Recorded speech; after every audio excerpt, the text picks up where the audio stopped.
Purpose of this video is to clarify a few points from the wave on a spring lab we did, and to talk a little bit more about the geometry of a standing wave on a string or a spring. So I'm going to wiggle this.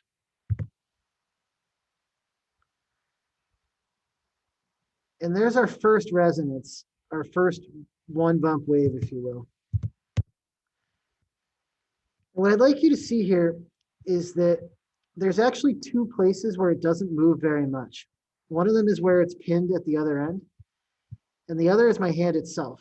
Now it's moving a little because I'm wiggling it, but certainly not as much as it is in the middle.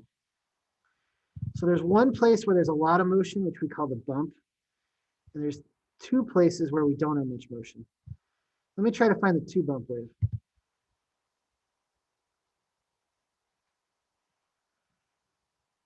So as you can see, to find it, I have to go faster.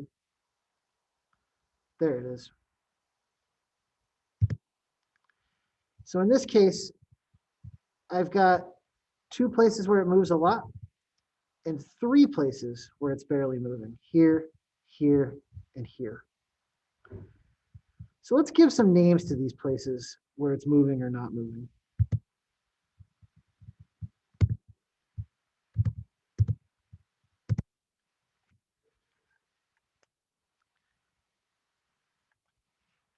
So here's the 1, 2, and 3 bump wave.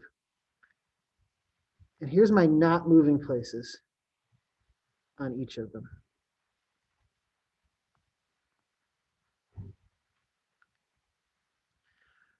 We call the place where it doesn't move, we call it a node. So the one bump has two nodes.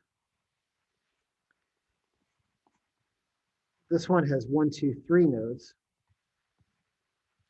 This one has 1, 2, 3, 4 nodes.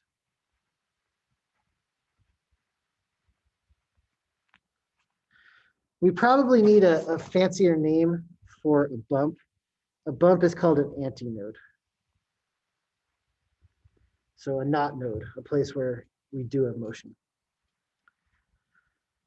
So that's one important thing to see. Another important thing to see is that there's actually a relationship between the frequencies that you wiggle at to get 1 bump, 2 bump, 3 bumps, or 4 bumps. So this is data from a lab we did in class. This is D-blocks data. And if you look, my 1 bump wave had a frequency that was relatively low, 0.78. The 2 bump wave had exactly twice that frequency. The 3 bump wave had 3 times that frequency. The 4 bump wave had 4 times that frequency. This was true for this demonstrator you saw in the introductory video for this unit as well. It had a fundamental or first harmonic of about 13 hertz. And that corresponds to a 1 bump wave with nodes at both ends. The 2 bump wave, which I've drawn on the same string, is 26, 39, 52. So for waves on a string, the possible multiples for frequency, you get 1 bump, something, 2 bumps twice that, 3 bumps twice that, or three times that, 4 bumps 4 times that. So hopefully that helps understand what the allowed frequencies are for a wave on a string.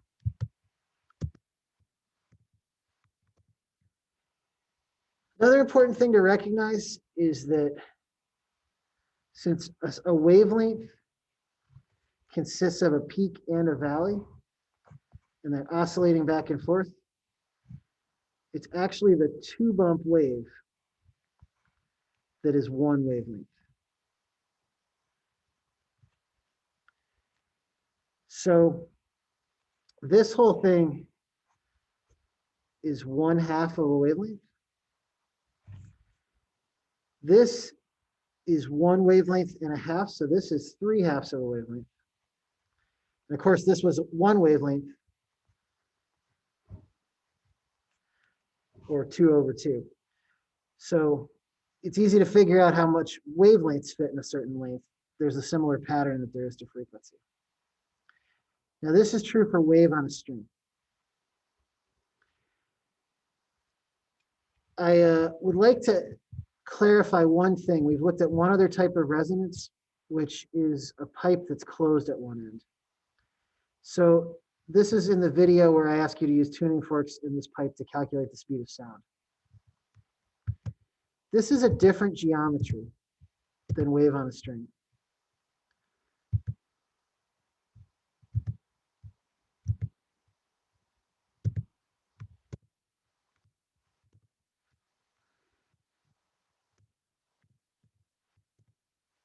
So in the case of a closed pipe, you still have a node at the very end, but because the tuning fork is moving the air at the top, you actually have an antinode at the top.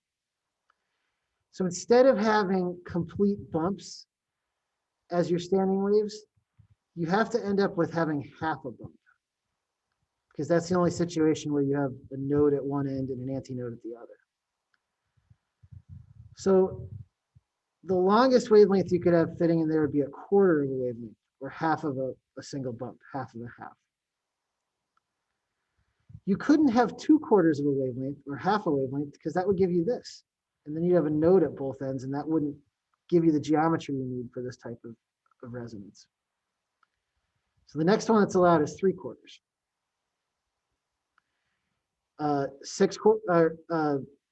4/4 would not be allowed, because that would be a complete wave and you have nodes at both ends. But 5/4 is cool. That gives you an antinode at this end. So unlike having every multiple of wavelength, here we only have the odd multiples. And that ends up with the same situation for frequency. So instead of, if we had a fundamental of 15, getting 15, 30, 45, here if we have a fundamental of 15, we don't get 30, but we do get 45. We don't get 60, but we do get 75. So basically, the pipe is just a different geometry. Instead of nodes at both ends, you only have a node at one end. One final thing, there can be confusion if you're trying to calculate, if you're trying to describe a wave using number of nodes, because we've really used bumps at this point. So let's say they give you a string, it's got a length of 20 meters, and they tell you that there's 8 nodes. We have to be careful in describing that wave. We know there's going to be a node at both ends, and that means there's 6 left over, which we'll just evenly space. And I did a pretty bad job evenly spacing that, so we'll pretend I didn't do a bad job. It's not like this video is on YouTube or anything. So here's my 8-node situation. So the wave would look something like this.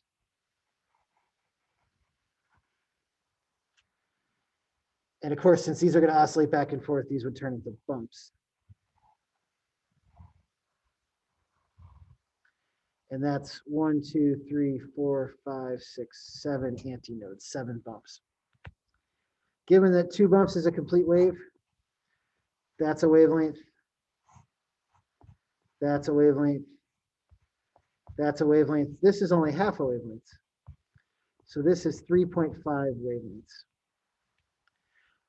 So how much is the wavelength of this situation? Well, 3.5 wavelengths is 20 meters.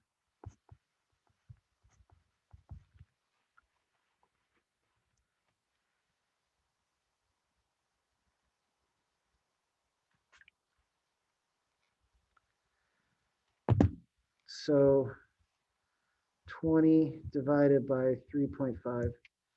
A single wavelength would be 5.71 meters. So anyway, I hope this clears up some of the questions people are having as we finish up this unit. Let me know if you need any more help.